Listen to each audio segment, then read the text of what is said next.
We're going to do something a little bit out of the ordinary here. We're going to give 3 people a chance at an additional 3 minutes. So Mr. Burchett, do you want to keep going? Why don't you come back to me, Mr. Chairman? Ms. Luna, if she's on, is she on that list?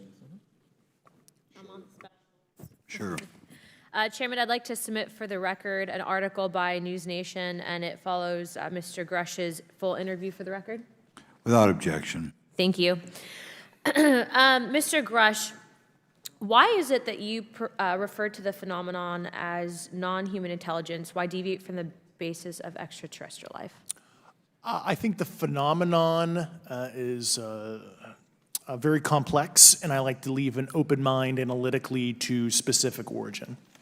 When you say specific origin, are you referring, can you elaborate on that for those that might not? If it's a traditional extraterrestrial origin or something else that we don't quite understand from either a biological or astrophysics perspective, yeah, I just like to keep an open mind on what it could be, yeah. Okay, and referring to your News Nation interview, you had referenced specific treaties between governments.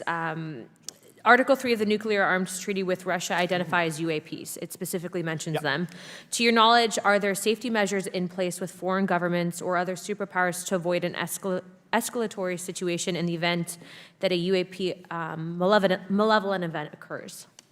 Yeah, you're referring to actual public treaty in the UN Register.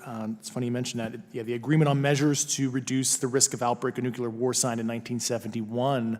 Unclassified treaty publicly available. And if you cite the George Washington University National Security Archives, you will find the declassified in 2013 specific provisions in the specific red line flash message traffic with the specific codes pursuant to Article 3 and Article, also Situation 2, which is in the previously classified NSA archive.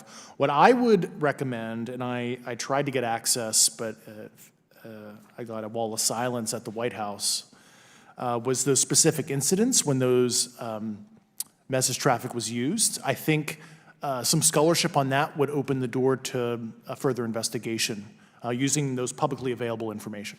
Thank you. And then my last question with 51 seconds remaining.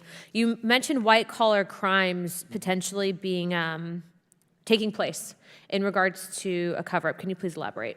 I have concerns based on the interviews I conducted under my official duties of potential violations of the Federal Acquisition Regulations, the FAR. Thank you very much, Chairman. I yield the remainder of my time.